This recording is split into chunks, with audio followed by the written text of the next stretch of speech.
কচুর মুখে দিয়ে এমন মজার ভর্তা করা যায়, যারা খেয়েছেন তারা তো জানেন, আর যারা খান নাই আজই ট্রাই করুন।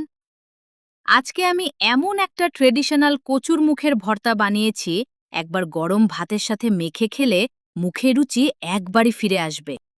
আর এভাবে যদি ভর্তাটা তৈরি করেন, আর এই ভর্তায় আমি এমন একটা টিপস ব্যবহার করেছি, যার কারণে এই ভর্তার স্বাদ এতটাই দুর্দান্ত মজা হয়েছে, আপনি এভাবে না বানালে কখনো বুঝতেই পারবেন না।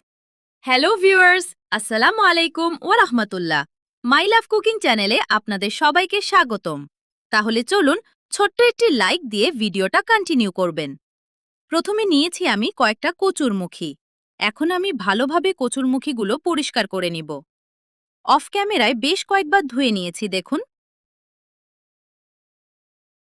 এবার আমি চুলায় বসিয়ে দিয়েছি একটা ফ্রাই প্যান। এখন দিয়ে দিলাম ধুয়ে রাখা কচুরমুখী। এবার দিয়ে দিলাম পরিমাণ মতো পানি। এবার দিয়েছি সামান্য একটু লবণ। এবার নেড়েচেড়ে ঢাকনা দিয়ে ঢেকে দিব।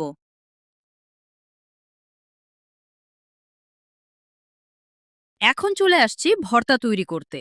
প্রথমে লাগছে শুকনা মরিচ। আমি 4টা শুকনা মরিচ নিয়েছি। আপনার যে যেমন ঝাল খেতে পছন্দ করেন সেভাবে বাড়িয়ে কমিয়ে নেবেন। এখন আমি মরিচটাকে ভালোভাবে হাত দিয়ে ভেঙে ডলে নিচ্ছি। এখন দিয়ে দিলাম লবণ। এখন আরও ভালোভাবে লবণের সাথে মরিচটা ডলে নিব। এরপর দিয়ে দিলাম সরিষার তেল। এখন তেলের সাথে ভালোভাবে আমি মরিচটাকে ডলে ডলে মাখিয়ে নিব। এরপর দিয়ে দিলাম বড় সাইজের একটা পেঁয়াজ কুচি। এটাকেও আমি ভালোভাবে এর সাথে ডলে ডলে মাখিয়ে নিব। এরপর দিয়ে দিব ধনিয়া পাতা কুচি।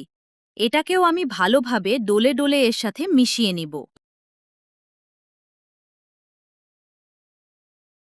এখন দিয়ে দিব একটা একটা করে সিদ্ধ করা কচুরমুখীগুলো।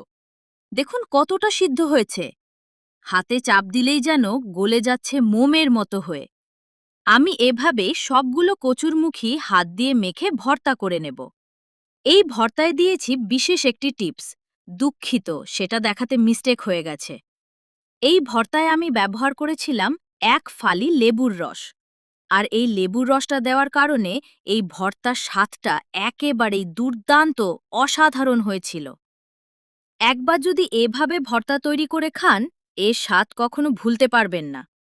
আপনার মুখে যদি রুচি না থাকে, এই ভর্তাটা এভাবে বানিয়ে খেলে 100% গ্যারান্টি আপনার মুখে রুচি ফিরে আসবে। যদি আপনি এই টিপস ফলো করে এভাবে তৈরি করতে পারেন, একবার হলেও বাসায় ট্রাই করবেন। আজকে ভর্তাটা কেমন হয়েছে কমেন্ট করতে ভুলবেন না।